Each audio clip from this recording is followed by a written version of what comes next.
Pues en esta mañana, ¿verdad? Vamos a estar dándonos una vueltecita al Antiguo Testamento. Vamos a estar hablando un poquito del Antiguo Testamento y vamos a estar tocando algunos puntos muy preciosos. Estuvimos hablando de la preexistencia de Cristo, ¿verdad? Todos ustedes se acuerdan muy bien, ¿verdad? Que estuvimos hablando de esta preexistencia, que Cristo existió aún antes, ¿verdad? Y eso lo hallamos en el Nuevo Testamento más que todo, en Hebreos 13:8, donde dice, Jesucristo es el mismo de ayer, de hoy y por todos los siglos. Hablando que Él ha existido y lo podemos comparar igual con Dios. Vamos a compararlo igual como Dios. Hebreos 7:3 también habla también de que Cristo no tuvo principio, no tuvo genealogía, para que nosotros podamos decir que Él vino de algún lugar, tuvo un origen, Él fue Dios, y esto es algo que no vamos a poder nosotros a veces comprender nosotros con nuestras mentes finitas, no vamos a poder comprender las infinidades de Dios, pero eso es lo que la Biblia nos enseña y tenemos que tomar fe y creer, que en Hebreos 7:3, ¿verdad? Nos dice, ni tuvo principio de días ni fin. Y sus actividades son eternas. Esto lo vemos en Miqueas 5:2. Miqueas 5:2 donde dice, sus salidas son de la eternidad. No tan solo de la antigüedad, pero sino también de la eternidad vino Cristo. Aún antes de los antepasados, que dieron historia del Cristo que iba a venir un día. Esto lo hallamos en Miqueas 5:2, sus actividades eternas. Y era también antes de la creación, estuvo con Dios, era Dios. Esto lo hallamos en Juan 1:1, donde Dios le revela de que el verbo se hizo carne, el verbo que estaba con Dios. Esto lo hallamos en Juan 1:1, en el principio era el verbo. Y nuestra versión en la Biblia lo declara Dios, aunque hay otras versiones que no lo declaran como Dios, lo declaran como un Dios, menos que Jehová. Nuestra versión lo declara igual, en la igualdad que su Padre. Los dos son iguales. No puede haber otra respuesta a esto por la razón de que si Cristo fue otro Dios, entonces cuando vayamos nosotros al Antiguo Testamento y veamos que Dios nos dice en la ley de Moisés que no quiere que nosotros adoremos ídolos, Él se estuviera contradiciendo. También Isaías, también en un capítulo habló de que escribió donde Dios dijo, yo soy el único, ¿verdad? No hay otro Dios como yo. No hay salvación en otro Dios. Entonces estas son palabras que vienen de Jehová. Por eso nosotros no creemos que Jesús es menos que Dios, porque entonces fuera otro Dios. Entonces Él es igual que Dios en todo, pero con el título de hijo, el título de hijo. Y esto lo hallamos en Juan 1:1, en el principio era el verbo. Juan 17:5 dice, glorifícame con aquella gloria que tuve, dice Juan 17:5, hablando de una gloria que tuvo Él en el principio. Antes de que llegara aquí a manifestarse el verbo en carne, Él estuvo con Dios. Y esto lo hallamos en Juan 17:5. Esto es lo que Juan nos enseña en su evangelio.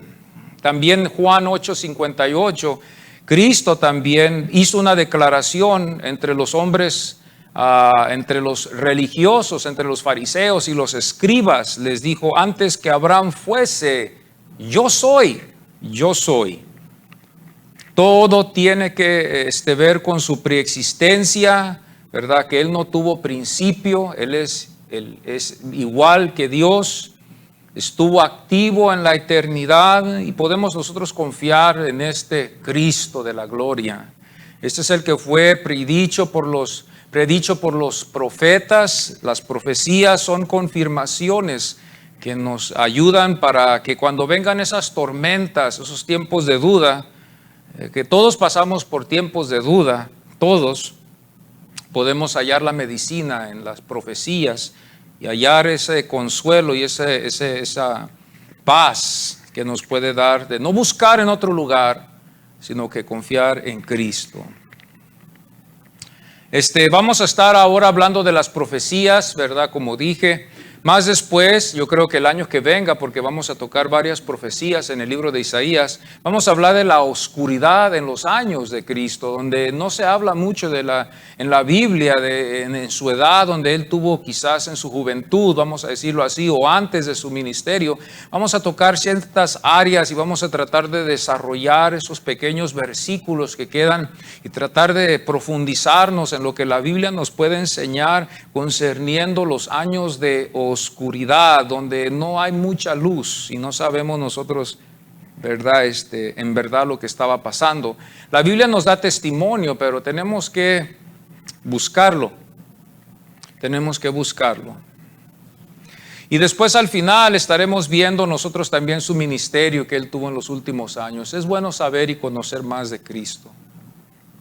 Y en las profecías vamos a estar hablando aquí en el libro de Isaías. En Isaías es donde vamos a estar nosotros dándonos una vuelta. Isaías, ¿verdad? Como nos enseña la Biblia, fue hijo de Amós, ¿verdad? Era de origen real, ¿verdad? Su ministerio ejerció en los años 750 hasta el 680 antes de Cristo.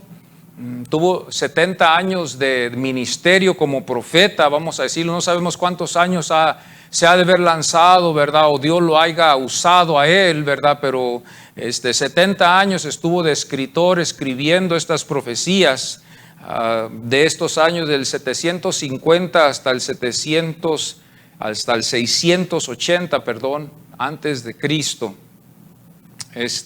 Y como estuvimos hablando, para saber dividir el Antiguo Testamento aquí en Isaías, tenemos que comprender que en el principio vemos los juicios del Señor, vemos los juicios, vemos condenaciones, vemos que Dios rechaza a este pueblo, pero ya después del capítulo 39 en Isaías empezamos a ver la consolación del Señor, empezamos a ver la esperanza que Dios les da a esta nación rebelde por medio de el Mesías que iba a venir. Y luego después vemos el milenio, ya en los últimos capítulos de Isaías empezamos a entrar en el milenio, en el tiempo del reinado de 1000 años que la Biblia nos enseña que vamos a tener aquí con Cristo.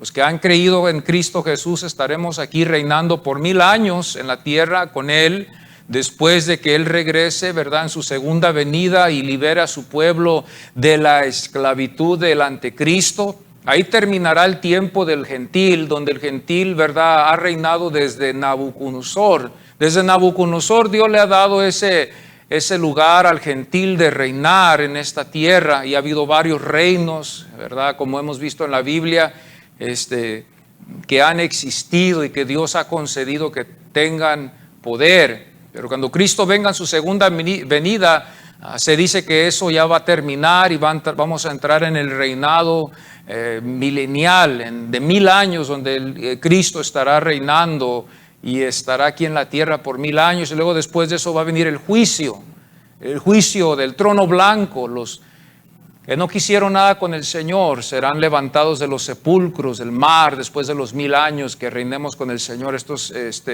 escatología. Entonces nosotros empezamos a ver ya después de que nosotros estamos con Cristo, juzgamos los que no quisieron nada con Él, no antes, sino después del milenio serán juzgados todos los que no creyeron en Cristo Jesús. Y ya después entraremos en la gloria, donde estaremos con Él para siempre, pero no antes del milenio, ¿verdad? Así es como la Biblia nos describe. Ahora hay varias interpretaciones, pero esta es la que yo creo que es más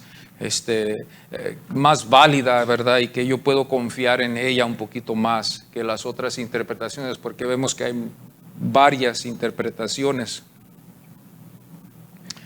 Isaías habló mucho del Mesías, ¿verdad? Aquí en este libro vamos a encontrar, como estuve hablando la semana pasada, su deidad, su eternidad, su preexistencia, su condición de creador, su omnipotencia, su omnipresencia, su omnisciencia, su condición de incomparable. Lo hallamos en Isaías 40, versículo 12 al 18 y capítulo 51 al 13. Hallamos su encarnación también en Isaías 9:6, Isaías 7:14.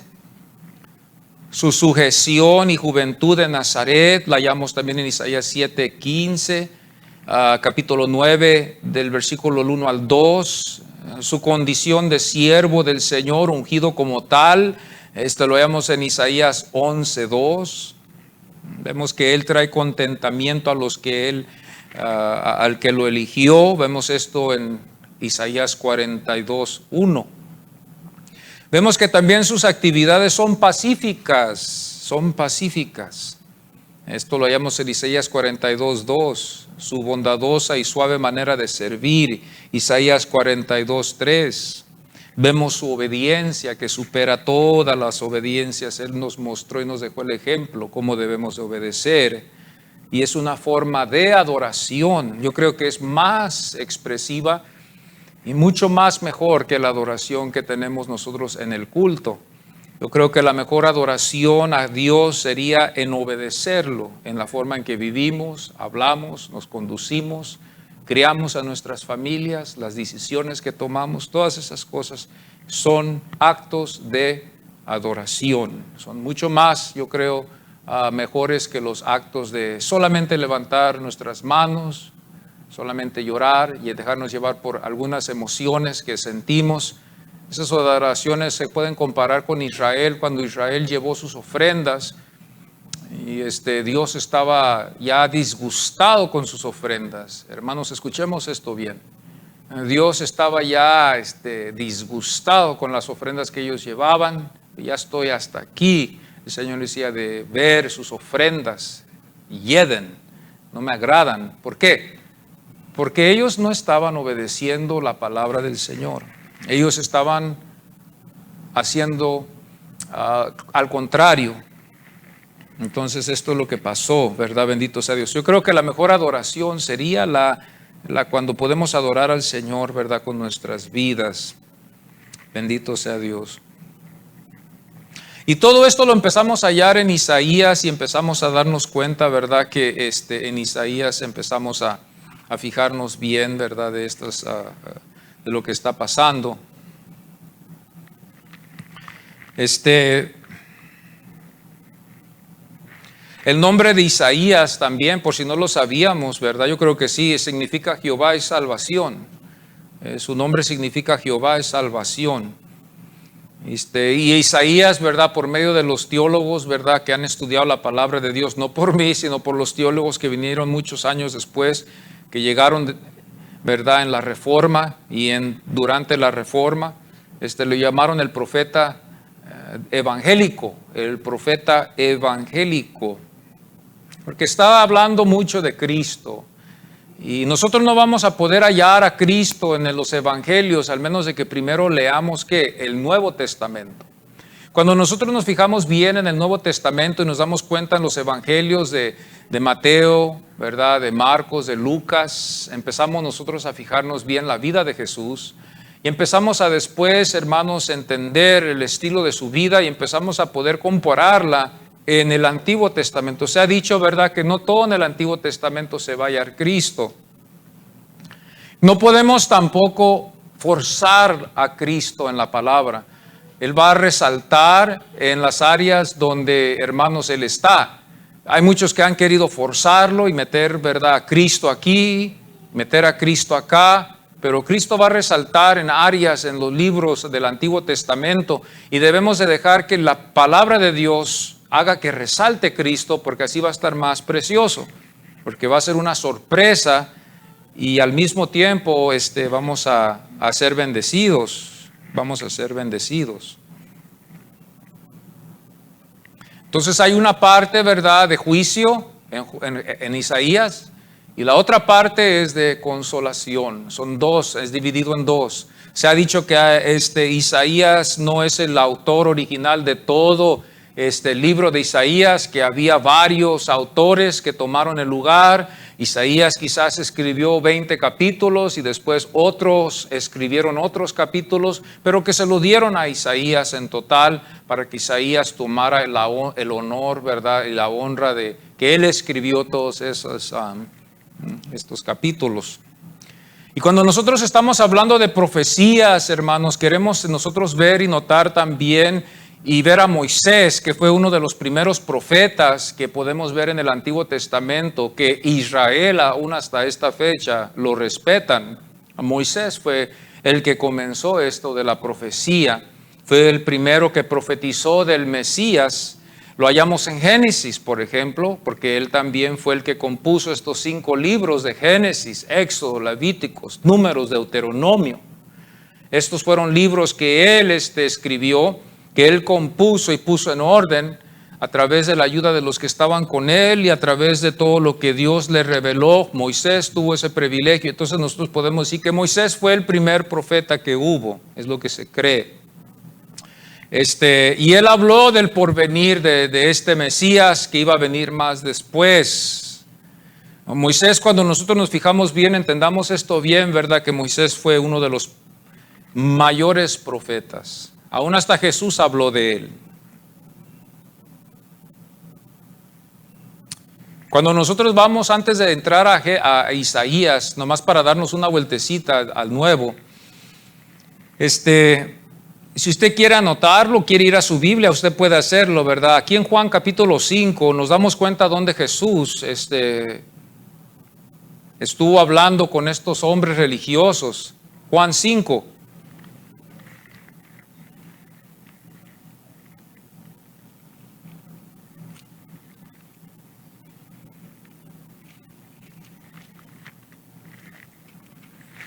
Versículo 37, dice, también el Padre que me envió ha dado testimonio de mí. Nunca habéis oído su voz, ni habéis visto su aspecto. ¿A quién está hablando Jesús aquí en este momento? Nosotros sabemos bien que está hablando con los hombres religiosos. No está hablando con una persona cualquiera, sino que está hablando con los religiosos, los maestros, los fariseos, los escribas. Y claro, nosotros tenemos que también saber y tenerlo en mente de que los escribas conocían la ley, eran hombres, ¿verdad?, muy orgullosos de la ley, eran hombres, ¿verdad?, que cuidaban la ley, eran hombres que la conocían, la leían, la estudiaban, mucho más que nosotros. Eran judíos que se les dice eran fastidiosos en el estudio, eran fastidiosos en el sentido de que ellos, hermanos, estudian la ley a lo más profundo que se pueda estudiar, están sobre la ley, la palabra, el estudio. En ese tiempo y en este tiempo. No había ¿qué entonces? Excusa. Y él estaba hablando con ellos y aún aquí Cristo les dice, ustedes no conocen a mi Padre. Fíjense bien cómo nosotros podemos a veces no conocer a Dios aún leyendo su palabra. Porque así dijo Jesús, nunca habéis oído su voz, ni habéis visto su aspecto, ni tenéis su palabra morando en vosotros, porque a quien él envió vosotros no creéis. ¿A quién envió? Dios, al que ellos estudiaban, a Cristo, pero ellos no lo habían aceptado. Luego el 39 dice, escudriñar las escrituras para que vosotros os parezca que en ellas tenéis la vida eterna y ellas son las que dan ¿qué? Testimonio de mí. Entonces aquí es donde vamos a confirmar lo que estamos haciendo nosotros, porque quizás habrá alguien que dirá, ¿para qué vamos al Antiguo Testamento? Si el Antiguo Testamento ya lo sabemos, ya no es de mucha importancia.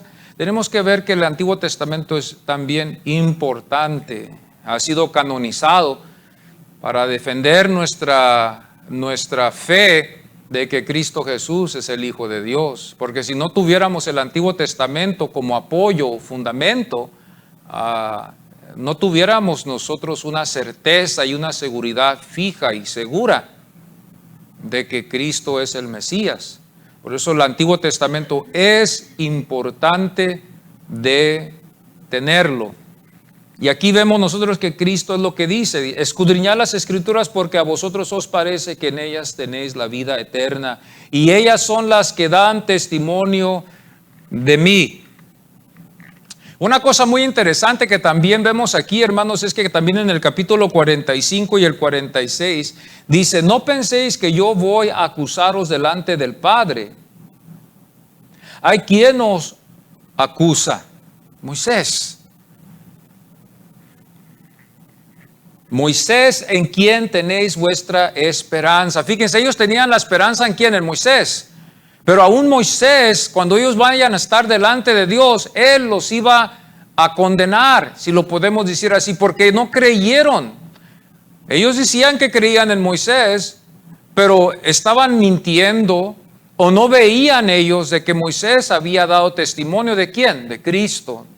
Entonces Moisés, el mismo que escribió esto, al mismo que ellos están declarando que él es Moisés y que a Moisés ellos lo seguían y que Moisés es el maestro y que Moisés vio el rostro de Dios y que Dios habló a Moisés, aquí Jesús usa eso y les dice, pues ese Moisés que ustedes dicen que vio a Dios y que les dio la ley y que es el maestro de ustedes, ese los va a condenar al final.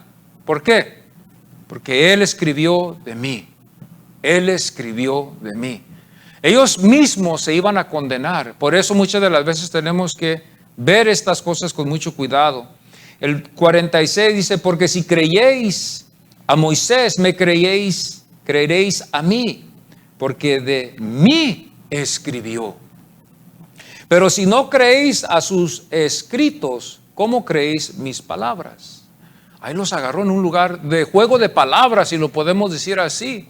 En lo que ellos usaron, Él lo utilizó para callarlos y dejarlos avergonzados. Nosotros también nos damos cuenta que hoy en este tiempo también se utilizan muchas visiones, ¿verdad? Muchas de las veces nosotros, y más que nosotros los que somos, ¿verdad? Que creemos, ¿verdad? En el movimiento del Espíritu Santo, muchas de las veces nos confrontamos con personas que nos quieren humillar con sus testimonios y es el orgullo que hay en ellos.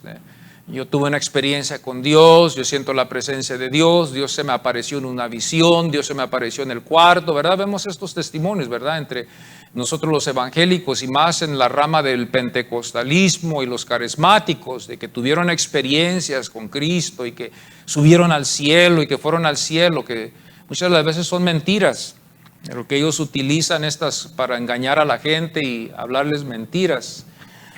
Pedro, en segunda de Pedro 2, segunda de Pedro 1, usted se da cuenta de aquí de este capítulo, podemos utilizarlo en la experiencia que tuvo Pedro, pero aún Pedro en las experiencias que él tuvo con Cristo, no las consideró en mucho a comparación a la profecía. Le dio más lugar a la profecía que a las experiencias y a la voz y a la relación que él tuvo con él como su maestro y como su amigo. Cuando Pedro empieza a hablarle aquí a los hermanos, usted puede darse cuenta en 2 de Pedro 1, 16 al 19, y voy a leer el 19 en conclusión de la idea de lo que él nos quiere enseñar. Dice, tenemos también la palabra profética más segura, a la cual hacéis bien en estar atentos como a una antorcha que alumbra en el lugar oscuro. Entonces nos damos cuenta que aún el apóstol, porque nosotros admiramos los apóstoles, ¿verdad? Que muchas de las veces nosotros admiramos a los apóstoles que caminaron con el Señor. Decimos, si hubiera estado ahí, si hubiera caminado con Cristo. Pero fijémonos bien que aún Pedro no le da mucho lugar a esas experiencias, como nosotros que a veces oímos estas personas que le dan mucho lugar a las experiencias que han tenido con Dios, que sintieron que vieron su gloria, que vieron visiones, que Dios les habló en el oído, que Dios les ha dicho esto, y la gente se lleva por esas cosas y los engañan a esa gente. Y más si no son advertidas, ¿verdad? Por el pastor que las está cuidando a las ovejas. Yo les advierto a ustedes que tengan mucho cuidado con esta clase de gente que ha dicho, ¿verdad? Que tienen experiencias, que han ido al cielo, que han muerto y que han ido al cielo. Historias de personas que dicen que ven a Dios, personas que dicen que tienen experiencias de esas clases. Tengan mucho cuidado con ellos.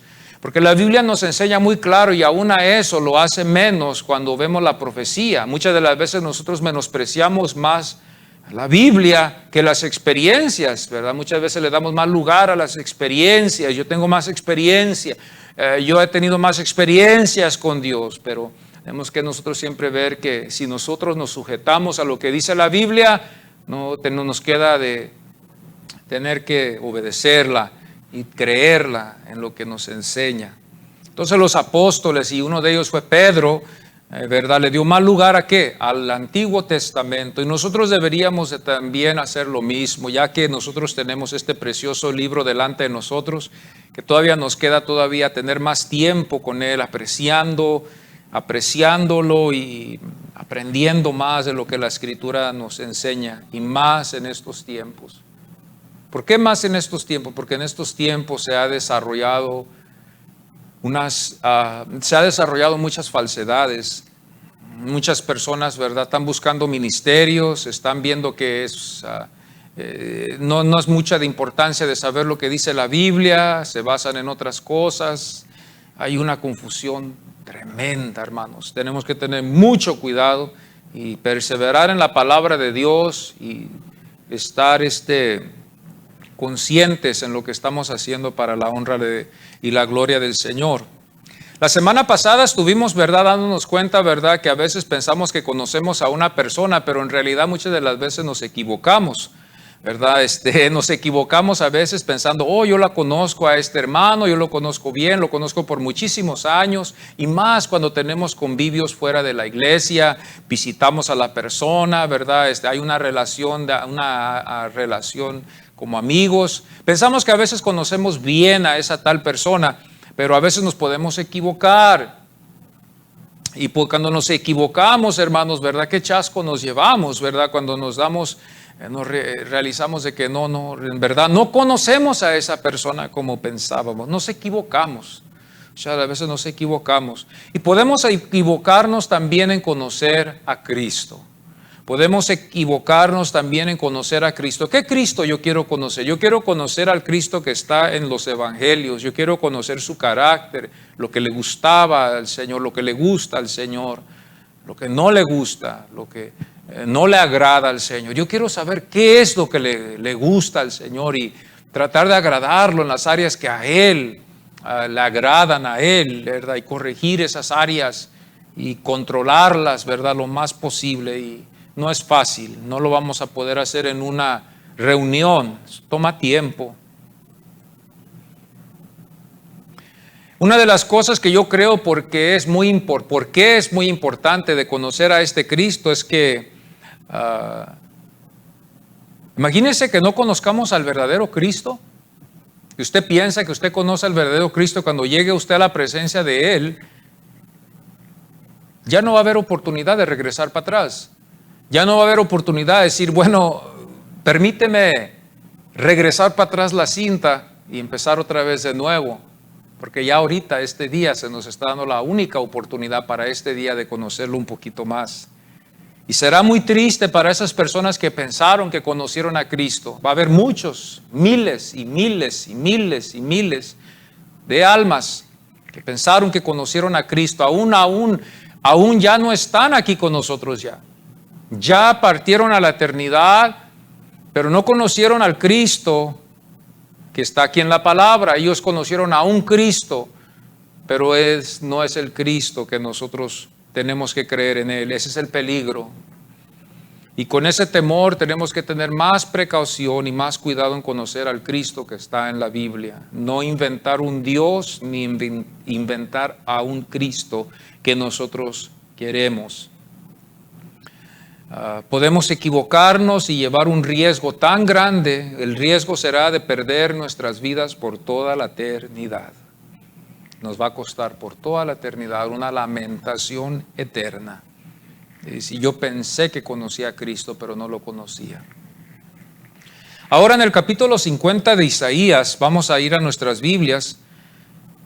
Y vamos a ver tres cosas en este capítulo, y vamos a ver un versículo pequeño, ¿verdad?, que lleva tres otros, que son tres versículos, pero uno de ellos resplandece el Señor, porque ya lo conocemos. Vamos a ver el reto de Jehová, vamos a ver el reto de Jehová, vamos a ver el sufrir del Cristo, y el tercer punto, vamos a ver el desdén de ellos, que fue Israel. Vamos a ver el reto que Dios hizo, el sufrir y el desdén de ellos, el desdén. En los primeros versículos que vemos del 1 al 4, hermanos, cuando nosotros nos fijamos bien en el texto, el Señor está desafiando a su pueblo. Está desafiándolos para llevarlos a comprender algo y entender algo que había en sus vidas. Ellos estaban alejados, desviados, Era el pueblo de Dios, pero estaban desviados en sus formas en adoración, en sus formas en sus ritos, en sus ceremonias que ellos tenían, en sus leyes. Estaban desviados, ya todos sabemos la historia. Aquí Dios en el versículo 1 dice: así dijo Jehová, ¿qué es de la carta de repudio de vuestra madre? Y yo me quedo pensando en esto, me dejó pensando, porque digo, ¿dónde estuvo la madre? Y usted quizás va a decir, pues la madre de Israel fue quizás la esposa o la mujer de Jacob. Nosotros tenemos que darnos cuenta que no nomás fue una mujer de donde vinieron las 12 tribus. Tenemos que darnos cuenta nosotros que parece que fueron 4 mujeres que Jacob tuvo para producir estas 12 tribus. Y aún habían más hijos. No podemos relacionar esto con ello. Entonces, cuando habla la Biblia, así dijo Jehová, ¿qué es de la carta de repudio de vuestra madre? Cuando estamos hablando de esta palabra nos quiere dar a entender de una relación, de la relación en que Israel había actuado en una indiferencia ante Jehová, sus actitudes, su relación, la madre que sostenía, que unía la relación entre Dios y ellos, se había acabado. Y dice, ¿qué es de la carta de repudio de vuestra madre? Y luego lo siguiente dice, ¿a quién yo os he vendido? Nosotros estamos hablando de vendido, estamos hablándolos a ellos en una ilustración de esclavitud. ¿Dónde fue a quien yo vendí a todo este pueblo para que sean esclavos de otra religión, de otra fe? Que vayan detrás de ¿qué? De los ídolos. Entonces el Señor estaba haciendo estas preguntas, interrogaciones al pueblo por medio del profeta Isaías, y el Señor al mismo tiempo quería convencer al pueblo y enseñarles que estaban mal, que ellos estaban en error. Habían sido ellos en la forma espiritual vendidos en la forma de que ellos estaban dados a los ídolos, a la idolatría. Ellos habían hecho a Dios a un lado, y Dios es un Dios celoso, amados hermanos. Es todavía Dios celoso. Él quiere ser nuestro centro de atracción. Él quiere ser la atracción de nuestra vida. Él quiere ser, hermanos, el que nos dirige, el que nos da vida, el que recibe la gloria de nosotros, porque nosotros somos de Él. El versículo 2 dice, y luego dice más después, no hallé a nadie. Nadie respondió. ¿Qué nos dice esto? Que nadie estaba presente. Los que deberían de haber estado presentes no los halló. Los que deberían de haber respondido no estaban presentes. Hay una cosa muy interesante en el Antiguo Testamento que nos enseña lo que Moisés les enseñó a su pueblo. Les enseñó a ellos a reunirse en las fiestas que ellos tenían. Cada fiesta que ellos celebraban era una reunión donde todo el pueblo iba al templo. Así como nosotros los domingos todos debemos de estar todos el domingo, porque ese es el día del Señor para nosotros, no el sábado. Todos debemos de estar el domingo en la casa del Señor, presentes a escuchar lo que Dios nos quiere enseñar. Ese es el día que el Señor nos ha dado a nosotros para estar en su casa. Es el día que hacemos el esfuerzo, es el día que nos levantamos temprano, es el día que estamos aquí, empezamos el día juntos. Es un día muy precioso, muy sublime, que toda la iglesia de Cristo practica y ha practicado por siglos. Y aquí nos damos cuenta que cuando el Señor llamaba a su pueblo, nadie estaba presente y nadie respondió. Significa una ausencia de ellos que no estaban ya presentes en el tiempo de adoración. Nadie significa ninguno estaba escuchando la voz de Dios. Nadie estaba presente. Quizás superficialmente estaban allí, pero espiritualmente con sus corazones estaban en otro lugar. El versículo 2 dice, ¿acaso se ha cortado mi mano? Dios los lleva después a demostrarles su poder, y nos demuestra a nosotros también de que Dios no cambia. No estamos hablando de acortar, esto significa un cambio. Cuando se acortan las cosas significa que hay un cambio en esa parte, ¿verdad? No hablamos de acortado, estamos hablando de un cambio que ya no es igual. Y aquí Dios nos quiere dar a entender, ¿acaso he cambiado? Dice el Señor, que yo sea diferente, que ustedes quizás me hayan dejado porque yo ya no tengo el poder que había demostrado en el principio. Cuando ahorita veamos los otros versículos nos vamos a dar cuenta que el Señor los lleva al principio de su liberación, acortado. Eso significa un cambio, nos quiere dar a entender que Dios no cambia, Él es el mismo. El versículo 2, en ese mismo versículo también sigue diciendo, no hay poder, no hay en mí poder, decía Dios, no hay en mí poder. El poder era lo que ellos les hacía una pregunta. No que Dios haya perdido su poder y no que Dios no se había manifestado con ellos, es que ellos habían empezado a buscar remedios en otras cosas, se habían desviado, hermanos. Ya ellos ya no estaban buscando a Dios, ya ellos estaban confiando más en el trabajo, estaban confiando más en el dinero, estaban confiando más en sus tierras, estaban confiando más ellos en sus posesiones. Ya la fe en la que ellos tenían al principio ya no estaba en el Señor, ya estaba en los objetos que el Señor les había dado.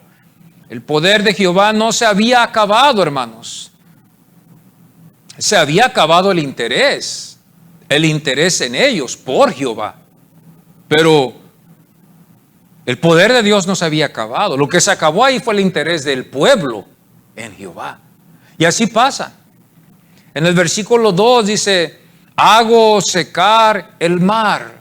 Cuando nosotros vemos esto, el Señor nos lleva a un poquito más allá, donde Moisés escribe en Éxodo, ¿verdad? Donde el Señor abrió el mar rojo.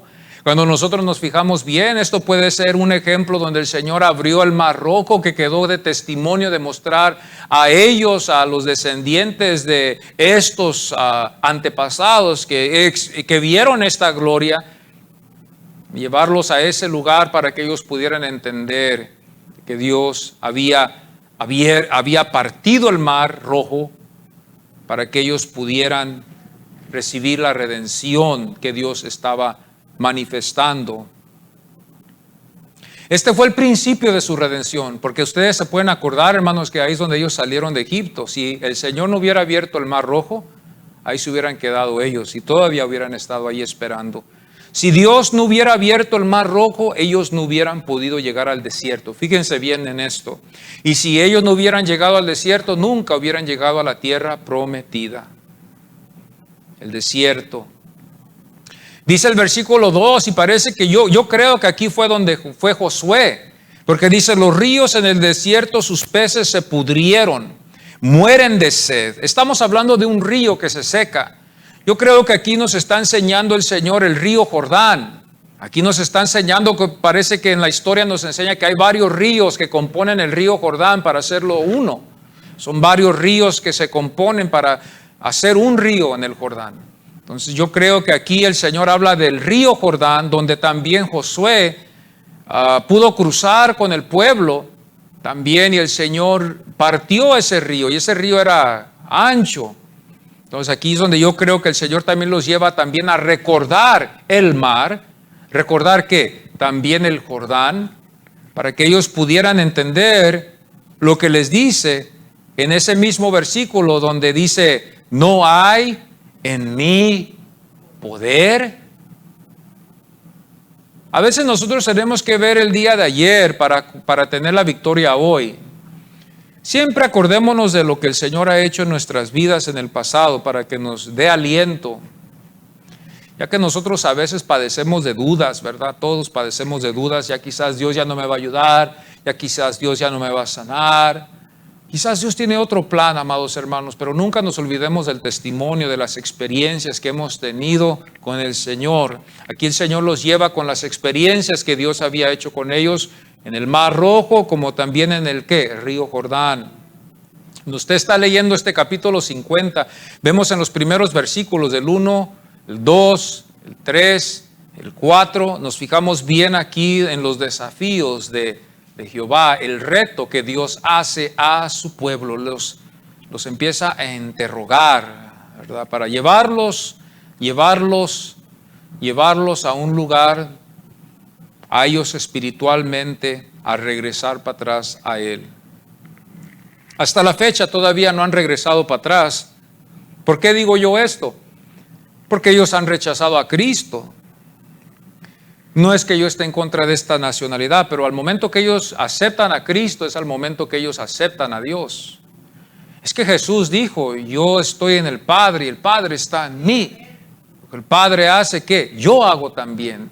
Por eso yo estoy firme en esta declaración de creer de que ese pueblo no es ya el pueblo de Dios. Por esa única razón, amados hermanos. No es porque esté en contra de ellos, de los judíos, pero porque la sencilla razón de que ellos han rechazado a Cristo, y Cristo es el Hijo de Dios, es Dios. Por esa misma razón, por eso están separados de Dios. Ahora, todo lo que ellos están practicando, Dios lo observa de lejos y Dios no se ha olvidado de ellos, porque Dios tiene un plan para ellos al final.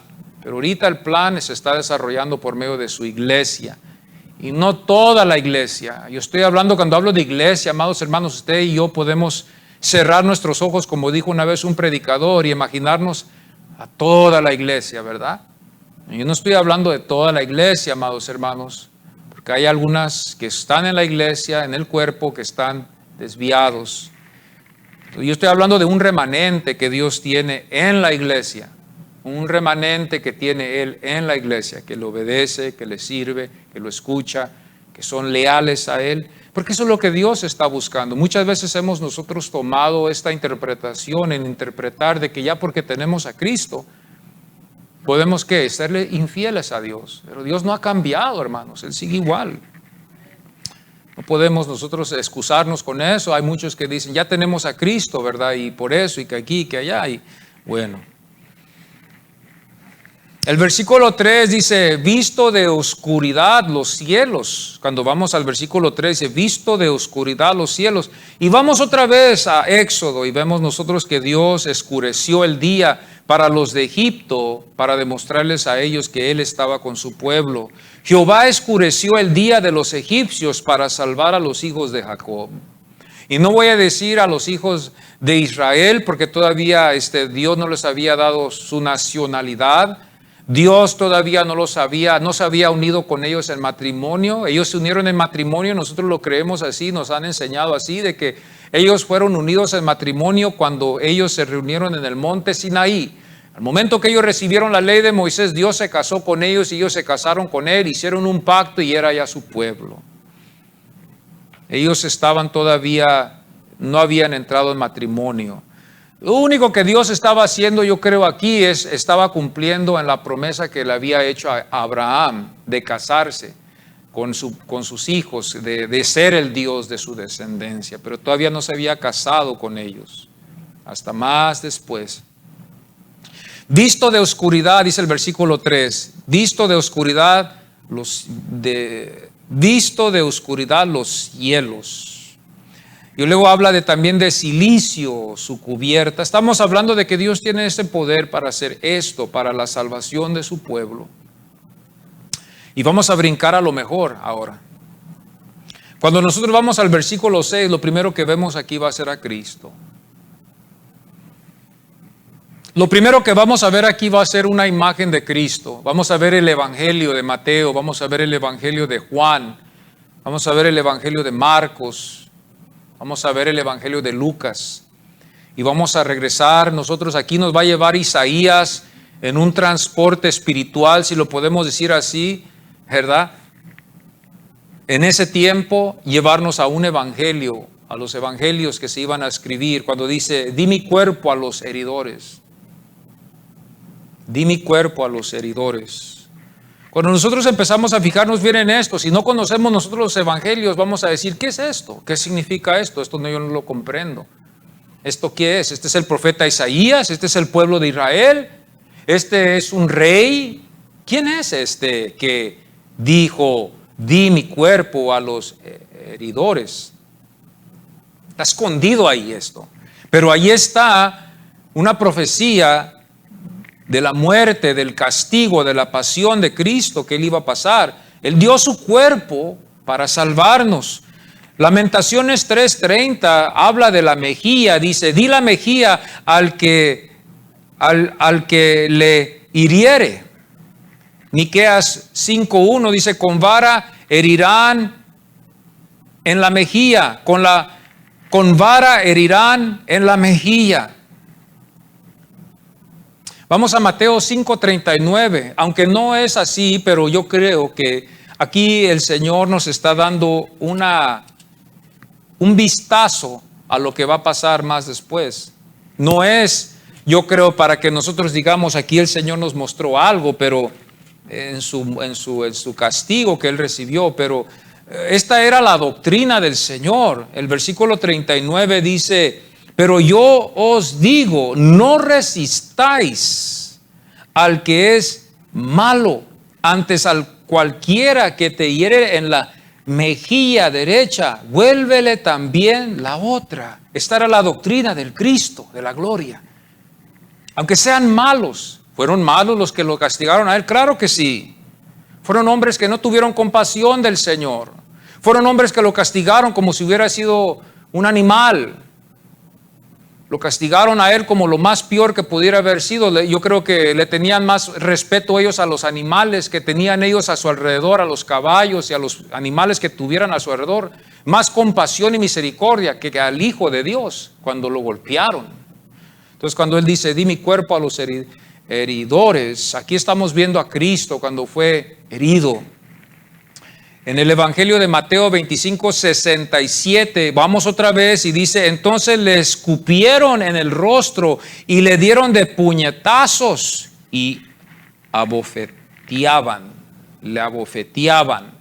Aquí estamos viendo el Evangelio donde nosotros tenemos el precioso privilegio de poder ver esta revelación y ir al Antiguo Testamento y ver una confirmación del profeta Isaías que nos enseña que él profetizó del día que iba Cristo ser maltratado por los romanos. Y esto puede confirmar de que Cristo Jesús es el Mesías, el Hijo de Dios. Aunque ellos no crean, aunque el judaísmo no quiera aceptar a Jesucristo como el Mesías, porque como Pablo dijo, un ex fariseo, un ex judaizante, en el tiempo que él vivía, que dijo, ellos tienen un velo sobre sus ojos y no ven lo que nosotros vemos hoy. Los judaizantes, el judaísmo, los judíos, cuando usted le habla de Cristo, no pueden ver a Cristo porque tienen un velo sobre sus ojos. Una vez una hermana dijo, no, ya dice la Biblia que no debemos de utilizar el velo las mujeres porque eso es pecado. Ahí dice que los judíos tienen ese velo sobre. No interpretó bien la Biblia y yo nomás la escuché. Dije yo, bueno, está bien.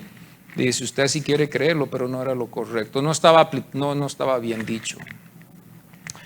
Ellos tienen un velo sobre sus ojos, no pueden ver más allá de ese velo. Estaba hablando un predicador una vez, un maestro predicador que me encanta escucharlo. Estaba hablando de el estilo que ellos, cómo ellos estudian la Torah y todo lo que ellos tienen, sus libros. Son muy dedicados ellos, hermanos. Ellos conocen los orígenes de sus letras, cuentan letras, hermanos. Ellos ven espacios, ven tildes, ven todo lo poquito. Ellos son de mucho detalle. Ellos no nomás leen así nomás. Ellos leen con detalle, ven los puntos, ven las comas, ven los tildes, ven todito. Cuentan los espacios, las pausas, las preguntas, cuántas preguntas, por qué se dijeron tantas preguntas, la numeración de las preguntas. Bueno, hermanos, ellos se profundizan en algo tan profundo, decía este pastor, pero aún así todavía no ven a Cristo en el Antiguo Testamento. Fíjense. Aún ellos siendo expertos en la ley, conociendo la letra y conociendo todo, hermanos, ellos estudian tremendamente eso. Aún así, ellos todavía no ven a Cristo en el Antiguo Testamento, están ciegos. Por eso yo veo, hermanos, que Pablo cuando dijo que ellos tenían un velo sobre sus ojos, ellos, mientras ese velo no se les vaya a quitar, ese velo, hermanos, sigue tapándoles la vista para ver la verdad. Y ellos, mientras no ven la verdad, no lo van a obedecer, no lo van a adorar, no lo van a honrar, no lo van a considerar su Dios. ¿Y qué significa eso? Eso significa que ellos están todavía en el antiguo pacto, perdidos, si no se arrepienten. El Señor los condenó. Ustedes ya se dieron cuenta que en Juan 5 los condenó. Les dijo, Moisés los va a condenar. Ustedes están perdidos si no creen en mí. El versículo 6 dice, y mis mejillas a los que me mesaban la barba. Ahora la barba también es algo muy, para ellos es algo muy especial. La barba, eso significaba importancia para ellos. Eso significaba que ellos, hermanos, era un orgullo para el hombre tener una barba en esos tiempos, en el de Cristo. Una persona, hermano, lo maltrataban así, le arrancaban la barba y le trataban mal, ¿verdad? Su barba que él tenía era una ofensa profunda, hermanos. Totalmente ofensiva. Ofensiva totalmente.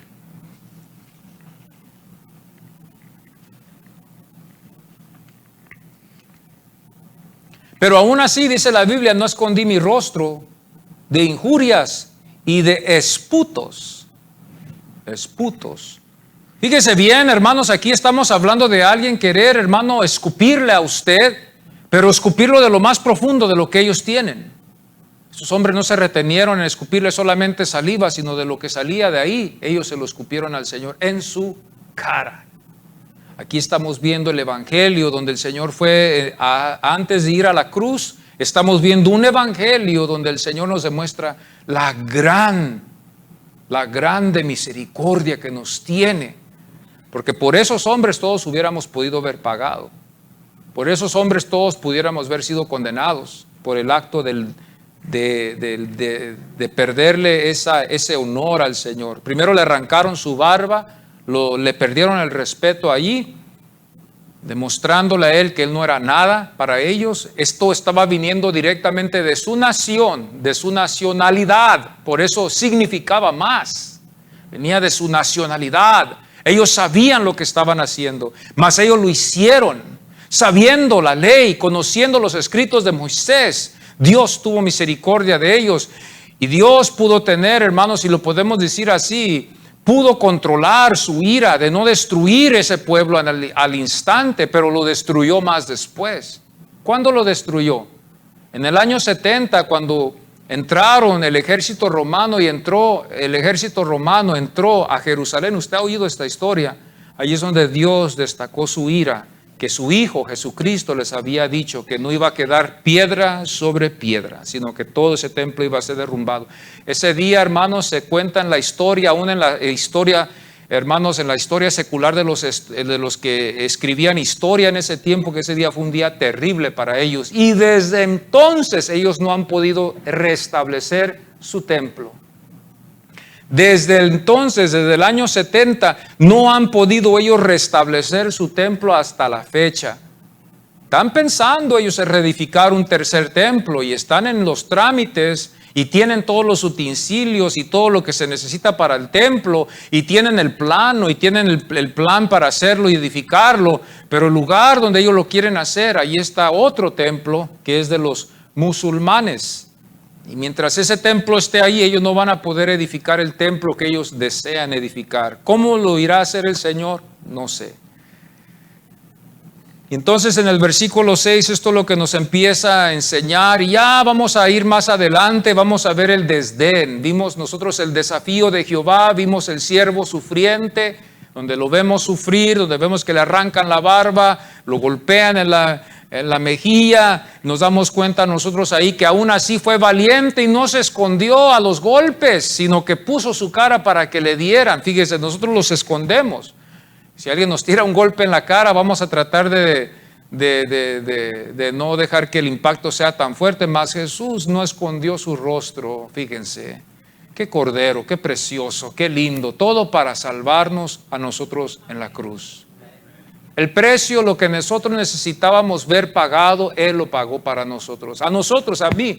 Yo merecía que ellos me arrancaran mi barba. Yo merecía que ellos me golpearan a mí. Yo merecía que a mí me hubieran puesto en esa cruz por ser malo, por no tener parte ni suerte en el reino. Y para poder yo heredar la vida eterna, yo necesitaba haber morido por mi propia salvación. Pero aquí vemos donde Jesús fue el sustituto nuestro, tomó nuestro lugar. Me acuerdo una vez cuando yo al principio le dije a una persona, quizás no sabía mucho de la Biblia, le dije, Cristo, y no sabía yo mucho, poquitito sabía, y le dije yo, Cristo fue el sustituto en la cruz por nosotros. Y digo, no, Cristo no pudo haber sido el sustituto. Yo rápidamente dije, este hombre no entiende, dije yo, o quizás yo estoy mal. Pero regresamos para atrás a esto y sí, Cristo fue nuestro sustituto. Él tomó nuestro lugar. Por eso a Él lo adoramos, lo honramos, lo obedecemos, lo amamos. Él es nuestro Dios. Y un día lo vamos a ver. Yo cuando voy aquí a las profecías y estoy en tiempo, ¿verdad? La vez pasada le dije, hermanos, si ustedes me quieren conocerme a mí, ¿verdad? Una de las preguntas que yo les haría, ¿qué lugar ustedes piensan que me gusta estar más? Y ustedes van a decir, la iglesia, el templo, el santuario. Pues parece que hay una competencia entre el santuario y mi oficina, porque en la oficina es donde yo estudio. En la oficina es donde Dios se revela en su palabra. Ahí es donde yo veo a Cristo en su palabra. Cuando yo estudio aquí por ejemplo, aquí en este capítulo 6, cuando yo empecé a ver esto y vi este versículo, di mi cuerpo, empecé a ver la imagen de Cristo, dar su vida por mí. Aquí yo pude visualizar el evangelio, aquí pude visualizar yo el sufrimiento que el Mesías, el Cristo de la gloria que nosotros adoramos hoy, está ahí. Entonces, para mí, muchas de las veces usted dirá, ¿cuál es el lugar que a usted le gusta más? Pues me gusta estar en el santuario, me gusta orar, pero también me gusta estar en mi oficina estudiando la palabra del Señor y tener las horas que me da Dios, ¿verdad? 4, 5, si todo el día lo hago, yo lo hago. Si hay paz, si hay quietud, si hay silencio, yo, hermano, puedo estar ahí 7, 8 horas a gusto estudiando la palabra de Dios para traer un mensaje para ustedes el domingo. Es una bendición. Para mí yo estoy comiendo de lo mejor. Para mí es el mejor alimento la palabra de Dios. Yo amo la palabra de Dios. Yo la amo y me gusta estudiarla. Es algo que me fascina a mí.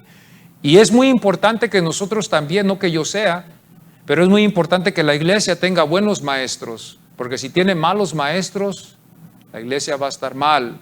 La iglesia tiene que tener buenos maestros. Usted tiene que tener buenos entrenadores. Si usted tiene un entrenador que es malo, que lo lleva a una falsa doctrina, que no le está enseñando correctamente bien, usted va a estar mal, incorrecto y no va a tener usted fundamento sólido. Tenemos que tener buenos maestros, no nomás cualquier pastor. Por eso las iglesias, los hermanos que buscan iglesias y que se van a meter en otras iglesias pensando que cualquier pastor vale la pena.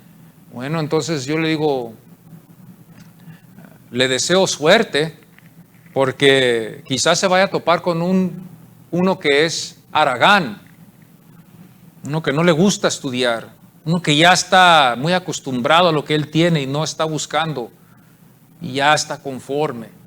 Y ahí está la tristeza. Y se basan y se dejan llevar por eso, y eso les puede hacer a ellos daño después. Es muy importante tener un buen maestro, un buen entrenador que le enseñe bien lo que enseña la palabra de Dios. No más, no menos, sino lo que necesitamos. El versículo 10 al 11 vemos el desdén de ellos. ¿Quiénes son ellos? De Israel.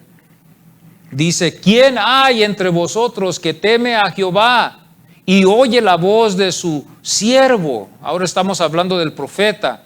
El que anda en tinieblas y carece de luz, confíe en el nombre de Jehová y apóyese en su Dios. Porque ellos se apoyaban en lo que ellos sabían. Usted sabe, todos así somos. Nos apoyamos en lo que nosotros sabemos. Si es poco, poco. Si es mucho, mucho. El versículo 10 dice, ¿quién hay entre vosotros que teme a Jehová? La pregunta era, ¿quién? Allá más adelante o ya más atrás estaba: a nadie hallé, nadie me escuchó. Aquí dice en el versículo 10, ¿quién hay entre vosotros? ¿Quién? Es la pregunta. Jehová pregunta, pero Jehová no pregunta no sabiendo. Tenemos que tener en mente siempre que Jehová sabe todas las cosas. Y sabemos nosotros y tenemos que entender bien que Dios ya sabía que no había nadie, pero Él hace todavía la pregunta: ¿quién hay entre vosotros? Él sabía que todos le iban a fallar, así como Cristo, que supo que uno lo iba a traicionar. Él dijo, uno, que el diablo se le iba a meter. Y los otros 11 pues le iban a fallar, pero Él sabía que uno iba a ser usado por el diablo. Así Dios, aquí dice, ¿quién? El versículo 10 también dice, el que anda en tinieblas y carece de luz. Esta es la condición de las tinieblas. Andan ellos, hermanos, dependiendo de ellos mismos. La condición del pueblo sin Jehová.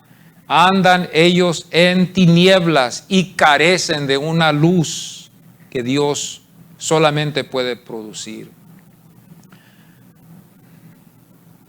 Estas son personas, hermanos, en ese tiempo que ellos se valían, si podemos usar esa palabra, se apoyaban ellos en sus propias respuestas, se apoyaban ellos en sus propias obras, se apoyaban ellos de sus justificaciones. Ay, así, había así allá, gente que se justificaba por sus obras. Y ahora no estoy hablando de las obras que llevaban al templo, sino ellos estaban justificando lo que ellos sentían que era lo correcto, las respuestas que ellos tenían. Con eso ellos se conformaban. Así es el hombre. Las condiciones de ellos estaban en tinieblas. Y ellos tenían sus propias respuestas.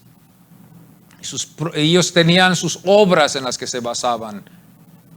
El 11 dice, todos vosotros encendéis fuego. Estamos hablando aquí una ilustración, porque no lo vamos a poder entender si nos empezamos a querer fijarnos, sino son formas en cómo ellos se expresaban para darnos a entender. Ellos usan mucho la ilustración, las parábolas, para que ellos nos den a entender la idea que ellos quieren transmitir al discípulo. Y ellos por eso usan estas ilustraciones. Usted tiene que visualizar una persona caminando en la calle donde hay oscuridad con un fósforo. ¿Cuánto le irá a durar ese fósforo, verdad? Prende un fósforo en la calle, toda la luz se apagaron, el viento viene y lo apaga y tiene que prender otro fósforo. Y son puros esfuerzos de ese hombre, de esa mujer. Prende un fósforo y anda en la oscuridad. A ver, necedad, ¿verdad? Yo veo un necio ahí. Y dice, yo puedo con este fósforo. Eres necio. Prende la luz. Prende la luz. No seas necio. El versículo 11 dice, todos vosotros encendéis fuego. Ellos todos tenían la respuesta. Ellos estaban dependiendo de sus propios esfuerzos. Acuérdense bien en el Evangelio de Mateo y de Juan. Ellos estaban diciendo, nuestro padre es Moisés. Ellos estaban dependiendo de sus propios esfuerzos. Nosotros tenemos la ley. Nuestro padre es Abraham, perdón. Nosotros tenemos la ley de Moisés, le decían a Jesús. Nuestro padre está aquí. ¿Quién es tu padre?, le decían a Jesús. Ellos estaban dependiendo y el pueblo ese sigue todavía con esa misma clase de actitud. Sus propios esfuerzos, sus propios entendimientos. No querían cambiar ellos querían quedarse así. El 11 dice, y os rodáis de teas.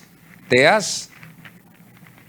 Y os rodáis de teas. Ahí andan con el fósforo, como les digo, un fósforo donde anda luz y ellos solo lo andan encendiendo y ahí andan alusándose el camino, ahí andan alusándose cuando Dios es la luz, Jehová es la luz. Cristo dijo, yo soy la luz ¿de qué? Del mundo. Pero ahí anda el hombre todavía aún en la fecha, a esta fecha, anda ahí queriendo prender cerillos. Y anda ahí alusándose, queriendo él hallar las verdades y queriendo él justificarse y querer él quedar bien con Dios, con sus propias ideas y pensamientos y respuestas. Ya sabemos un poquito, ya con eso queremos justificar.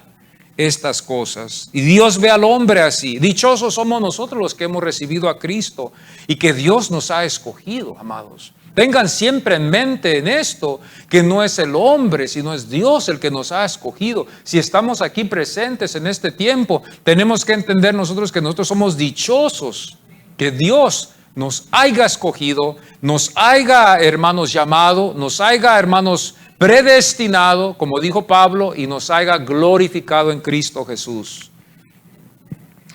Eso nos da a nosotros un lugar de decir, ay Señor, vamos a adorarte más. Porque ya no soy yo el que lo hice, eres tú el que decidiste llamarme. Yo cuando veo mi vida en el pasado, hermanos, y me encamino yo hacia atrás, a veces me gusta a mí encaminarme hacia atrás y fijarme dónde yo vine, de dónde yo vine desde mi niñez hasta donde yo me pueda acordar. Y a veces me puedo acordar hasta la edad de 4 años, 3 años, me puedo acordar desde allá hasta acá.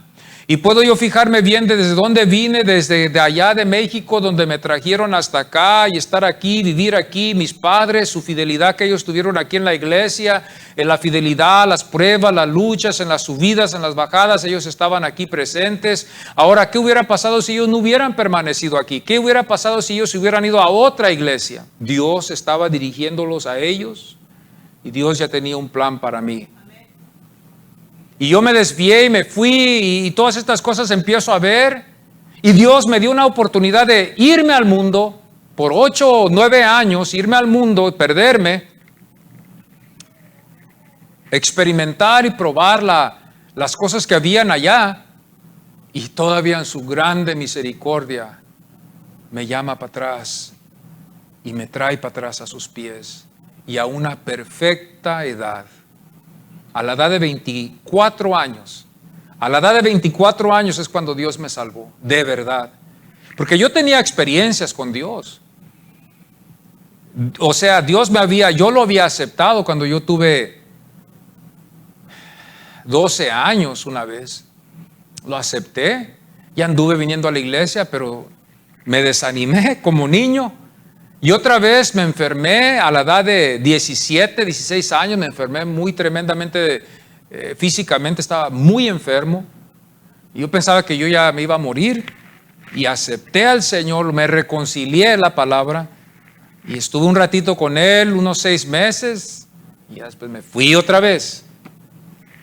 Hubo como 3, 4 caídas que hubo en mi vida. 3 o 4 caídas en mi vida, hasta esta. Cuando yo recibí al Señor. Y desde aquí no he caído. Y Dios me ha concedido estar aquí. ¿Y qué le puedo decir a usted? Tenemos que buscar nosotros nuestro lugar donde el Señor nos ha llamado y desarrollarnos ahí.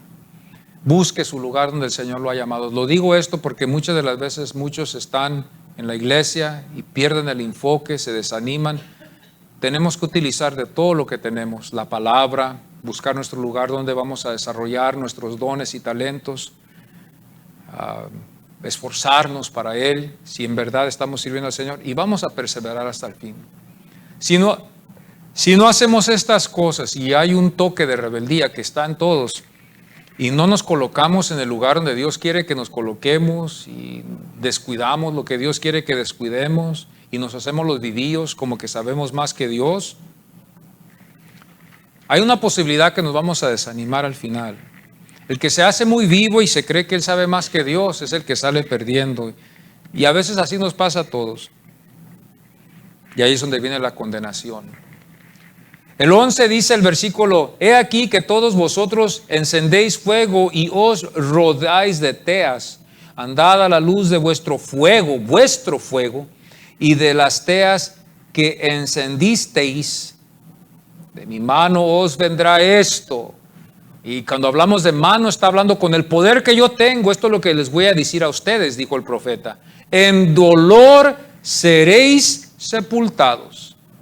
En dolor seréis sepultados. Es todo lo que le dijo Isaías a ellos. Con el poder que yo tengo, la mano, que significa poder, significa un fundamento, la realidad, lo que es. Con lo que yo tengo, yo les voy a dar lo que a ustedes les va a pasar. Van a tener dolor. ¿Quién quiere vivir en dolor, amado hermano? El dolor antes de la muerte. No se van a morir, no les digo se van a morir, no, les digo ustedes van a sufrir dolores. Les voy a dar una vida larga, pero van a sufrir, van a quejarse, van a vivir enfermos, van a vivir sufriendo en agonía. ¿Quién quiere estar así? Yo prefiero mejor la muerte, amado hermano, de vivir enfermo, sin capacidades que yo tengo. Señor, concédenos. Yo no respetaba esto y ni lo tomaba de mucho valor. Pero yo me acuerdo cuando una vez dijeron, ¿verdad? Cuando la esposa del pastor aquí en la iglesia, ella falleció. Ella estuvo enferma un ratito y cayó al hospital, y parece que a la semana o en días pasó a mejor vida. Qué lindo es eso, porque no sufrió mucho dolor. Pero ¿qué tal de estas personas que siempre están en dolor? ¿Qué tal de estas personas que siempre están enfermas? ¿Qué tal de estas personas que siempre están sufriendo? Pura agonía, pura queja, puro lloro, pura lamentación. ¿Qué tal de estas personas que están todavía esperando la muerte y no tienen estas facultades, hermano? De poder caminar, de poder correr, de poder brincar, de poder hablar, de poder leer, de poder estudiar, de poder ir, de poder depender de lo que Dios les ha dado, sino depender de otros que les ayuden a ellos. Dios nos libre de eso. Pero esa es una maldición. Yo no sé si usted lo sabía. Una maldición es, en ese tiempo, y yo quiero llevarlos a lo que yo he visto. Cuando alguien muere en el pasado, moría en el pasado, en paz, así nomás se lo llevaba en el sueño, así se lo llevaba la muerte, esa era la mejor muerte que pudiera haber. Porque esa muerte significaba que esa persona, Dios le tuvo misericordia a no sufrir. Pero habían muertes feas, donde la gente, hermano, antes de morir, pasaban meses lamentándose, gritando, adoloridos, sufriendo. No había medicina para calmar sus dolores, gritando, maldiciendo, deseándose morir y no pueden morirse. Llegan al punto aún hasta de maldecir a Dios, porque eso es lo que va a producir eso. Esos son castigos de Dios, castigos a llevar a la persona a un arrepentimiento para que su alma sea salva. Entonces una persona en ese tiempo cuando moría en su sueño era una bendición. Cuando una persona moría, dice la Biblia, moría de muchos años, como Abraham, de muchos años vivió y murió. No se dice de que murió en dolor, que murió en la batalla, sino que se dice que murió de muchos años, lleno de vida. Cumplió, vivió, pudo disfrutar de la vida. Esa es la muerte que todo el cristiano desea. Ahora en los hospitales, ¿qué pasa? Hoy en los hospitales alguien se enferma, alguien va y está sufriendo de un dolor, vamos a decir cáncer, tiene cáncer en todo el cuerpo. ¿Qué le hacen? Le dan morfina y ahí lo calman. El pobre ahí está, la pobre ahí está en la cama tirado ahí y con una sonrisa. Pero quítenle la morfina, de verdad que no va a ver a esa persona, a esa pobre persona gritar con toda su fuerza del dolor que lo está matando, del calor, del fuego, de lo que siente en su vida. Son las maldiciones, los castigos que Dios va purificando al alma. Esto se decía antes en la Reforma. Me acuerdo una vez que estaba yo leyendo un poquito de la porción, un poquito que me puedo acordar de Calvino, que decía que esta gente que no quería nada con Dios y que al final, al tiempo, venía la muerte a sus vidas. Y muchos decían, bueno, vamos a esperar cuando se muera esa persona para que se reconcilie. Escuche bien lo que le digo. Esa persona cuando ya llegaba su día de muerte, no podía oír palabras, no quería oír a nadie, no quería dejar a nadie entrar porque estaban gritando en lamento y en lloro y en sufrimiento y en dolor de lo que estaban muriendo, si fuera del estómago, si fuera de la cabeza, si fuera de dolores de riumas, lo que haya sido. Esa persona estaba tirada en la cama y no quería saber nada de Dios. ¿Y qué pasaba con esa alma? Porque no quería saber nada de Dios, se iba al infierno. Dice, por eso decía Calvino, muchas de las veces las personas que rechazan a Dios hoy, quizás no va a haber mucha esperanza para ellos después, porque rechazaron al Hijo de Dios. Así tan duro era. Pero ahora ya lo hemos suavizado, que ya ahora estamos en un baño de espumas. Estamos en un baño de en un bubble bath.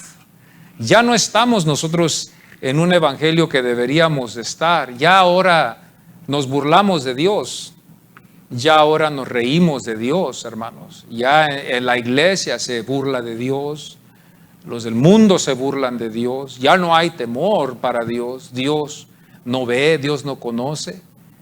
Esto es lo que ha producido la tierra. Por eso yo les digo, en estos tiempos en los que estábamos viviendo, estaba yo hablando con con Pacheco, y estábamos ayer cenando y estábamos platicando de esto y platicábamos de la condición del hombre. ¿Por qué puede ser que aquí en esta ciudad, tantos años hemos existido aquí en esta ciudad, estado aquí en esta iglesia debe de ser una iglesia grande, aquí hay suficiente almas para que llenen todas las iglesias y no haya ninguna envidia en ninguna iglesia. Aquí debería de estar esta iglesia explotando de almas y deberíamos estar aún hasta en otro lugar mucho más grande. ¿Por qué? La razón es porque hay muchísimas almas. Pero de esas muchísimas almas que han existido aquí y que están existiendo, muchos de ellos quieren creer en Dios a la manera de ellos. Y eso es lo que nos perjudica. Muchas de las veces, muchas de estas gentes que vienen a las iglesias de aquí, de esta ciudad, vienen de lejos, pero de aquí, de esta ciudad, son pocos. Y estábamos platicando de esto y decimos, ¿por qué será la razón de esto? Yo pienso, lo único que tenemos que hacer es orar y pedirle al Señor que nos dé esa palabra para esta gente y que trabajemos con fervor, ¿verdad?, de alcanzar estas almas. Hemos hecho nosotros muchísimas actividades. Hemos hecho nosotros muchas actividades para los niños, muchísimas. A mí no me puede decir alguien aquí, usted no ha hecho esto, usted no ha hecho. Hemos hecho de todo. Y a mí nadie me puede decir a mí que no hemos hecho nada. Así es la voluntad de Dios y así Dios lo está permitiendo ahora. Yo lo único que yo me preocupo es de predicar la palabra de Dios, estar bien con el Señor y hacer lo que el Señor nos ha llamado a hacer. Es todo. De que nosotros nos preocupemos de que hay pecado, de que no estamos haciendo las cosas bien. Hermanos, yo estoy interesado de que la iglesia crezca, pero no voy a sacrificar la verdad para que tenga aquí la iglesia llena. No voy a sacrificar. Si a otros quieren sacrificarlo y quieren ellos acomodar sus cosas, no hay problema. Porque yo sé que yo sé igual que Él y Él sabe igual que yo, que un día vamos a dar cuentas de lo que el Señor nos enseña en su palabra. Un día vamos a dar cuentas de la verdad. Y hay muchos que no quieren hablar la verdad y quieren hablar otras cosas. No quieren hablar lo que dice la Biblia, quieren hablar ellos sus cuentos. Ellos quieren hablar de otras cosas. Están dirigiendo a la iglesia mal y están llenas. ¿Cómo le hacen? Pues ve al estilo que ellos están. Ve al estilo que ellos hablan. Ve al estilo que ellos están. Dios ha plantado a los que están aquí de esta iglesia, que estén aquí en esta iglesia. Y lo que Dios pone en una iglesia es de esa iglesia, aunque esté en otro lugar. El día que Dios nos lleve al juicio y que estemos delante de Él en el trono blanco, Él nos va a decir, ¿qué hiciste tú en la iglesia donde yo te puse? No, pues cosas cambiaron. Vale más que las cosas hayan cambiado en una forma muy sabia, donde decimos nosotros nada tuvo que ver con lo que dice la Biblia, sino que este pastor empezó a hablar otras cosas totalmente erróneas, equivocadas, herejías, que no tienen nada que ver con la Biblia, para causar eso, porque nosotros creemos que Dios es el que pone las almas en el lugar. Él es el que escoge nuestros pastores. Él es el que escoge el lugar donde debemos que reunirnos, y allí es donde tenemos que reunirnos siempre. Si Dios ha permitido doctrinas nuevas, Dios ha permitido cosas que pasen, tenemos que buscar a Dios y decirle, Señor, enséñame. Pero si está ya escrito, hermanos, tenemos que buscar estas verdades con mucho cuidado, con mucho silencio, con mucha meditación y tener mucho cuidado, porque si Dios está haciendo algo en la iglesia aquí, y si lo está haciendo conmigo y con todos los varones, por medio de las hermanas, para mostrarnos a nosotros nuestro lugar que debemos de tener como varones, ya que por muchos años no lo hemos tenido y que por muchos años hemos tenido la ayuda de las hermanas y las hermanas y las hermanas y las hermanas. ¿Dónde están los varones? Y las hermanas y las hermanas y las hermanas. Hoy es tiempo de que los varones nos dé vergüenza y que estemos delante de Dios con una verdadera devoción y que veamos esto no tanto como algo para las hermanas, sino verlo tanto algo para nosotros, para que nos cause vergüenza y que nos coloquemos en el lugar que Dios busca que todos estemos colocados. Yo pienso que eso es más el efecto, no tanto con mi mujer. Yo le digo, está precioso lo que estás haciendo, pero no lo veo solamente para ti, sino que ahora yo veo que me está dando una responsabilidad a mí ahora como hombre, de tener que cumplir como hombre, mi lugar con mi mujer que Dios me ha dado. Y el respeto que ella me da, dice el Señor en su palabra, que el que se humilla, ¿qué? Será exaltado. Pero que el que se ensalza, mujeres que se quieren ensalzar y dicen, yo no necesito esto, yo no necesito lo otro, Dios las va a ¿qué? Humillar. Serán humilladas. ¿Por qué? Porque no quisieron ser exaltadas al debido tiempo de Dios. Primera de Pedro también el Señor dice que nos humillemos ante Dios y Él en su debido tiempo nos va a exaltar en ese día, en esa fecha. Y la mujer es exaltada, la mujer es llevada a su lugar donde Dios quiere que la mujer esté, y el hombre Dios lo coloca en el lugar donde Dios quiere que el hombre esté. Y esto es lo que llegamos a ver ahora en Isaías, donde vemos la profecía en el capítulo 50, versículo 6, donde vemos nosotros, hermanos, ahora, ¿verdad?, del Mesías en su sufrimiento que Él tuvo. Así, hermanos, vamos a seguir adelante. No sé si hay alguna pregunta concerniendo el Mesías o el texto, ¿verdad? Lo que se expresó hoy en esta mañana. Si hay una pregunta, hermanos, podemos hacerla clara, ¿verdad? Bendito sea Dios. He venido escuchando como ya con esto 13 ocasiones que dice que el pueblo de Israel ya no es pueblo de Dios. Entonces, si miramos el Romano capítulo 11, yo quiero que vaya a la Biblia, tanto como todos los hermanos que vayan a la Biblia. Amén. Si es verdad o es mentira lo que yo voy a decir. En Romano capítulo 11 nos dice que si el pueblo de Israel, si el pueblo de Israel pertenece, todavía se sigue siendo el pueblo de Dios. Entonces, en Romanos capítulo 11 dice, yo creo que todos tienen la Biblia ahí en la mano, ¿no? Amén. Dice, digo pues, ¿ha desechado Dios a su pueblo? En ninguna manera. En ninguna manera. Porque también dice el apóstol Pablo, yo soy israelita, de la descendencia de Abraham, de la tribu de Benjamín.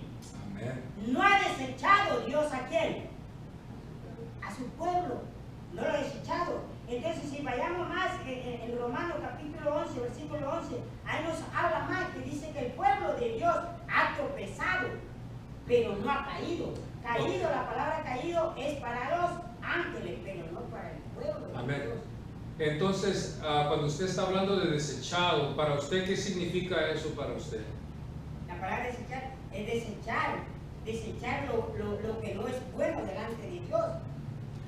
Entonces usted contésteme esta pregunta. ¿Qué pasó con los fariseos que rechazaron a Jesús? Con los fariseos. Y los escribas, y que el Señor les dijo a ellos que eran hijos del diablo.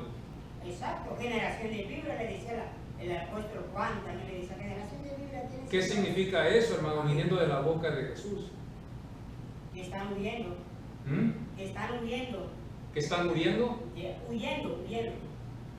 Si nosotros entendemos bien este significado, si yo le digo a usted no que usted sea, o si yo le digo a una persona, usted es el hijo del diablo, si nosotros empezamos a definir esto, yo le estoy diciendo a usted que usted, su padre es el diablo, y que su origen y su finalidad va a ser en el infierno.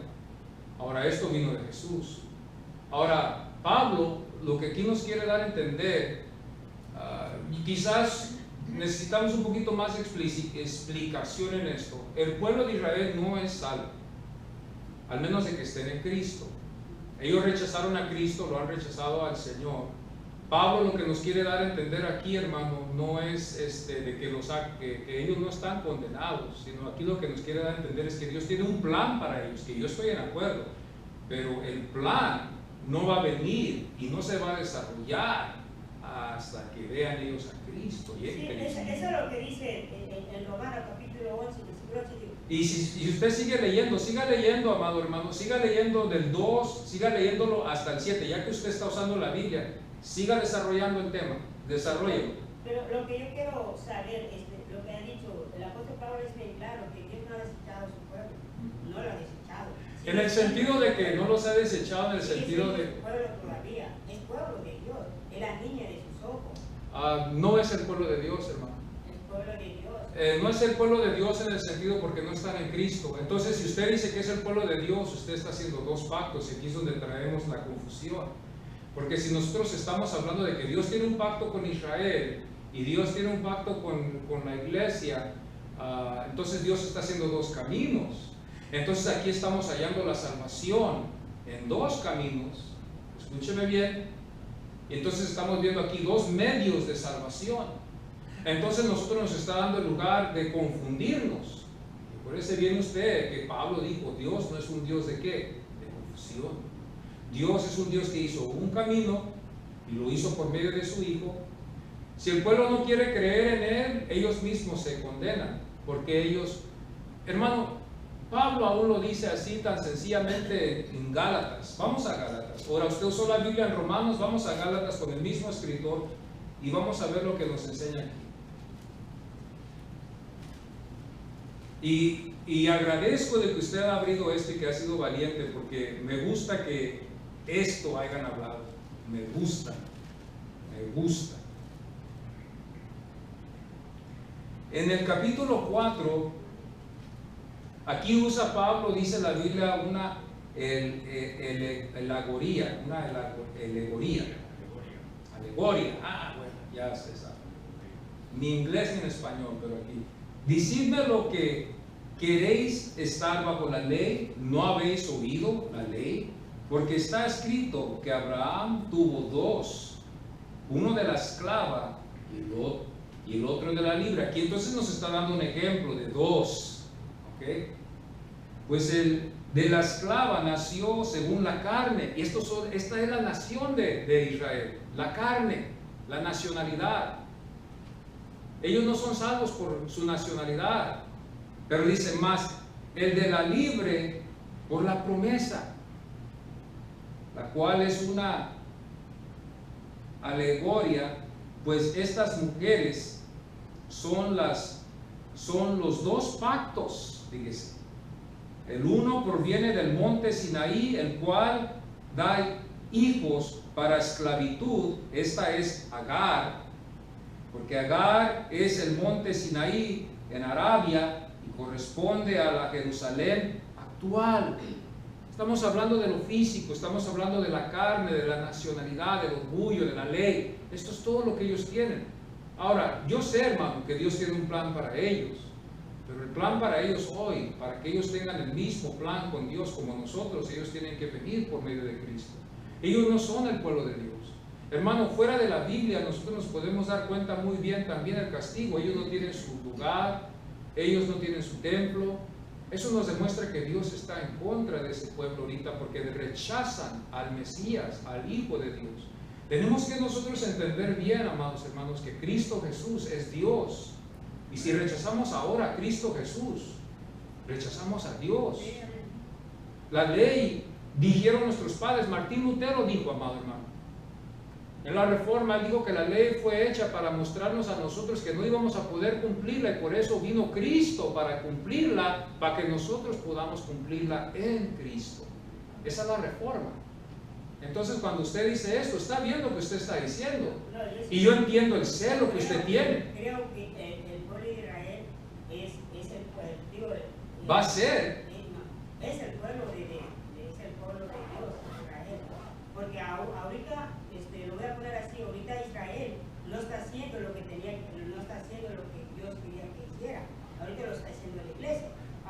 Vamos a decir que Israel está en la banca y la iglesia está jugando, o sea, está predicando, está hablando la palabra de Dios, pero Dios no ha desechado su pueblo, sigue siendo su pueblo y va a ser su pueblo, pero no lo ha desechado. Hay un texto bíblico que dice que Dios tiene dos pueblos, es el pueblo de Israel y el pueblo que es la iglesia. Hay un texto bíblico. Sí, si lo podemos hallar me gustaría, hermano, porque yo también me gustaría, no lo he visto, claro, no estoy pero familiarizado. No específicamente dónde está, pero Dios tiene dos pueblos, y es el pueblo de Israel y es el pueblo. Desde lo que Dios está haciendo con ellos, dale celo espiritual. Tanto como ahorita ellos no reciben a Cristo, lo rechazan. ¿Y si lo rechazan, qué pasa? Si uno de ellos no recibe a Cristo, pues no está dentro del plan de la iglesia. Pero eso no quiere decir... Si no estamos en Cristo... pastor, que Dios ha desechado. Por ejemplo, tú tienes un hijo tu hijo, si hace lo malo, ¿tú crees que lo vas a desechar? ¿Lo vas a dejar? No. Hermano. Sigue siendo todavía tu hijo. Esta es otra cosa muy interesante que usted habló. Sigue siendo su hijo. El amor de Dios es perfecto, ¿correcto? Nuestro amor no es correcto. Nuestro amor apalpacha el pecado. Dios en su perfecto amor no apalpacha el pecado. Nuestro amor no supera el amor de Él, aunque parece que nuestra compasión, a veces Dios hace actos en el Antiguo Testamento para demostrarnos a nosotros que su amor es perfecto. Por ejemplo, cuando el Señor, ¿verdad? Vino la mujer que buscaba ayuda por su hija, la que estaba endemoniada. Rápidamente no se dejó voltear al Señor a los apuros de concederle lo que ella quería. Yo llego a la conclusión, hermano, de que el amor de Dios es perfecto y nuestro amor está lleno de error.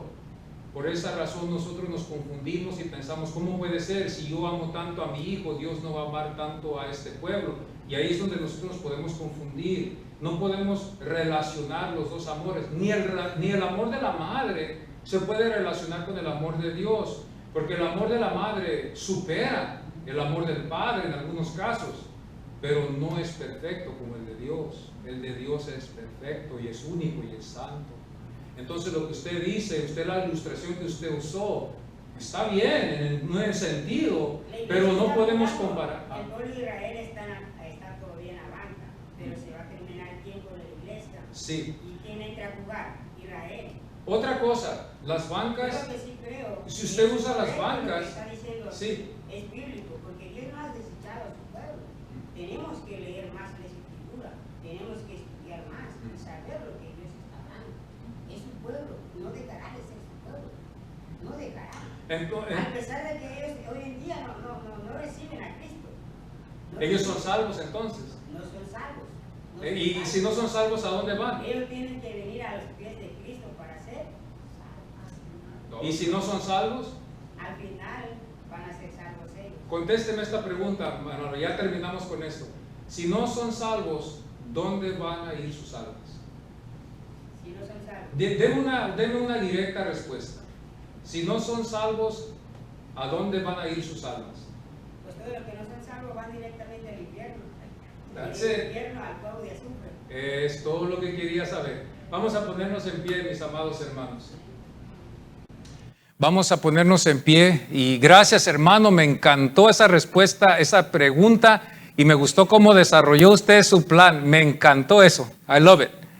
Porque yo tengo que estar I gotta be on my toes, no sé cómo se dice en inglés, en español, pero yo tengo que estar siempre sobre las escrituras. Y yo estoy dispuesto a abrirme a lo que usted dice, pero tiene que clarificarlo más todavía, más.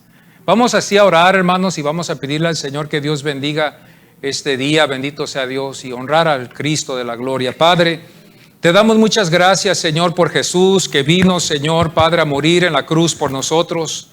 Qué bueno es que podemos nosotros estudiar el Evangelio, Señor, y conocerte más y más, a través de también las profecías y darnos cuenta de que tú eres el camino, la verdad y la vida y que nadie va al Padre si no es por ti, Señor.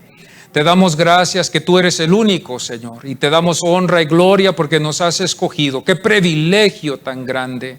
Todo lo redundas, lo resumes en un solo, en Cristo, Señor. Un día nos vas a unir a todos en Cristo, tu novia, y todos seremos uno, Señor, juntamente con tu pueblo, esta nación, Señor, que también tú les das la gracia y la oportunidad como a nosotros de salvar, de recibir salvación. Si ellos aceptan como nosotros, son salvos, Señor. Y si no te aceptan, Señor, tú ya has hecho este plan. Señor, ahora ayúdanos a seguir adelante, dándote la gloria, dándote la honra a ti, Señor. Tú lo mereces. Bendice a cada hermano, a cada hermana que está aquí presente.